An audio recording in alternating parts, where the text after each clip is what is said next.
பூலோக வைகுண்டம் ஸ்ரீரங்கமே. ஏகாதசியிலேயே வைகுண்ட ஏகாதசி மிக முக்கியமாக பார்க்கப்படுகிறது. அன்றைய தினம் வைணவ திருத்தலங்களில் சொர்க்கவாசலுக்கென்று தனியாக ஒரு பகுதி இருக்கும். அந்த பகுதி திறக்கப்பட்டு அவ்வாலய பெருமாள் அங்கு எழுந்தருளி அவ்வழியாக சென்று சேவை சாதிப்பார். அதன் பின் பக்தர்கள் சொர்க்கவாசல் வழியாக செல்வார்கள். இதனை பரமபத வாசல் என்றும் கூறுவர். வைகுண்ட ஏகாதசி என்று நடைபெறும் இந்த பரமபத வாசல் விழாவானது திருவரங்கத்தில் நடைபெறுவது சிறப்பானதாக பார்க்கப்படுகிறது. காரணம், 108 திவ்ய தேசத்திலேயே முதன்மையானது திருவரங்கம்தான்.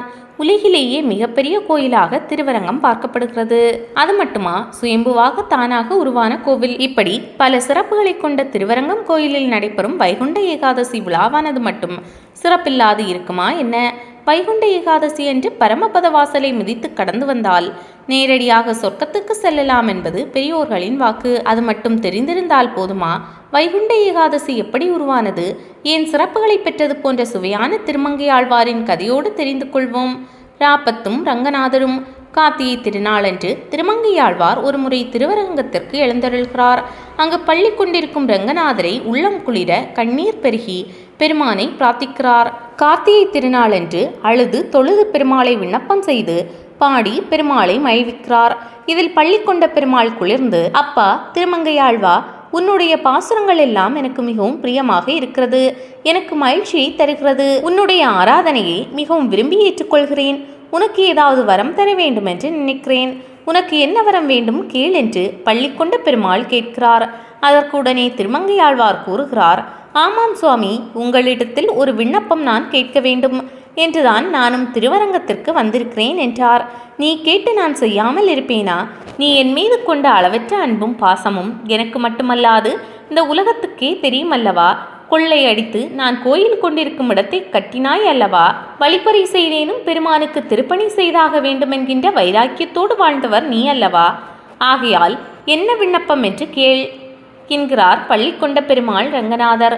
பெருமாளே, இந்த 4000 திவ்ய பிரபந்தத்தில் நம்மாழ்வார் அருளி செய்த 1000 பாசுரங்களும் அமுதத்திலும் அமுதமானவை. அந்த 1000 பாசுரங்களையும் விண்ணப்பம் செய்ய வேண்டும் சுவாமி. வருடந்தோறும் நீங்கள் அதனை கேட்டு மகிழ வேண்டும் சுவாமி என்று திருமங்கையாழ்வார் கைகளை கூப்பி கொஞ்சம் குரலில் கேட்கிறார். அடடே, என்னொரு பெருந்தன்மை பாருங்கள்! திருமங்கையாழ்வாருக்கு தான் எழுதிய பாசுரங்களை தினமும் பெருமாள் கேட்க வேண்டும் என்று வரம் கேட்காமல் நம்மாழ்வார் அருளிய பாசுரங்களை பெருமாள் கேட்க வேண்டும் என்று வரம் கேட்கிறார். பாசுரங்களை கேட்பதில் எனக்கு அலாதி பிரியமுண்டு. கேட்பதற்கு நான் தயாராக இருக்கிறேன். ஆனால் அதனை கேட்பதற்கென்று ஒரு நாள் வேண்டுமல்லவா? அந்த நாள் எந்த நாள்? அதனையும் நீயே சொல் என்கிறார் பெருமாள். பெருமாள் இப்படி ஒரு கேள்வியை நம்மிடத்தில் கேட்பார் என்று சற்றும் எதிர்பாராத நம்மாழ்வார் பாசுரங்களை பெருமாள் கேட்க சிறந்த நாள் ஒன்றை யோசிக்க ஆரம்பிக்கிறார். யோசித்து பகவானிடத்தில், சுவாமி, மார்கழி மாதத்தில் ஏகாதசிக்கு பிறகு வரும் 10 நாட்களை கணக்கீடு செய்து நாள் ஒன்றுக்கு 100 பாடல்கள் வீதம் 10 நாட்களில் 1000 பாடல்களை நீர் கேட்டுவிடலாம். உமக்கு சிரமம் இருக்காது, பாசுரம் சொல்பவருக்கும் சிரமம் இருக்காது என்று சொன்னார். ஹோ, ரொம்ப நன்றாக இருக்கின்றதே. இந்த பாசுரம் நடைமுறைக்கு ஏதாவது பெயர் வைப்போம் என்று பள்ளி கொண்டவன் கூற, வைக்கலாமே, ராபத்தி என்று பெயர் வைப்போம். ஆக 100 பாசுரங்களை கேட்டு மகிழ வேண்டும் சுவாமி என்று விண்ணப்பம் செய்கிறார் திருமங்கை ஆழ்வார். திருவரங்கநாதனும் அதை ஏற்றுக்கொண்டு உன் விருப்பப்படியே செய்ய கடவது என்று வரம் தருகிறார். அப்படி திருமங்கையாழ்வாரால் தொடங்கப்பட்டதுதான் ராப்பத்து. பகல் பத்தும் நாதமுனியும்.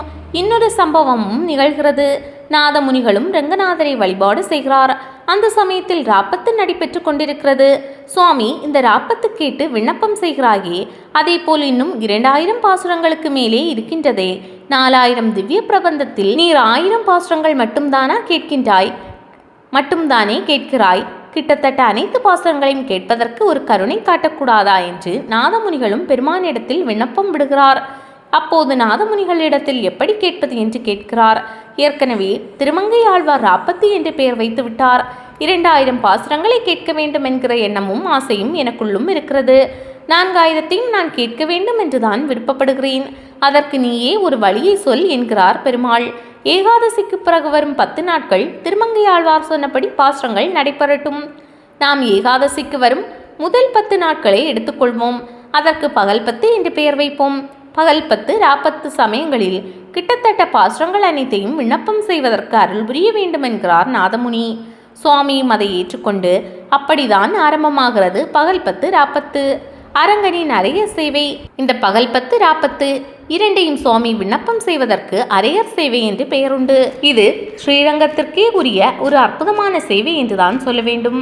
இந்த அரையர் சேவையை பார்க்காதவர்கள் அநேகமாக யாரும் இருக்க மாட்டார்கள். அரையர் சேவையை அரையர்கள் என்று சொல்லக்கூடியவர்கள் வழி வழியாக வம்சாவளியாக வரக்கூடியவர்கள்தான் பெருமாளுக்கு விண்ணப்பம் செய்வார்கள். அரையர் சேவை செய்யக்கூடியவர்கள் சங்கு சக்கர திருநாமம் தரித்த தலையில் பெரிய தொப்பி ஒன்றை அணிந்திருப்பார்கள். ஆடை அணிகலன்கள் எல்லாம் அவர்களுக்கே உரித்தான சற்று வித்தியாசமாக காணப்படும். இவைகளை எல்லாம் அணிந்து கொண்டு பாசுரங்களை முத்தமிழாகவும் பெருமாளுக்கு விண்ணப்பம் செய்வார்கள். அதாவது இயல் தமிழ், இசைத்தமிழ், நாடகத்தமிழ் என்று சொல்லக்கூடிய பாசுரங்களை பாடி நடித்து ஆடி பெருமாளுக்கு விண்ணப்பம் செய்வார்கள். இந்த மூவண்ணமாக விண்ணப்பம் செய்யக்கூடியதற்கு அரையர் சேவை என்று பெயர். பாசுரங்களை கைகளை கட்டிக்கொண்டு சொல்வதற்கு இயற்தமிழ் என்று பொருள். இதையே பாடுவதாக இருந்தால் அது இசைத்தமிழ். இதுவே நடனமாடி நடித்து காட்டுவதற்கு நாடகத்தமிழ்.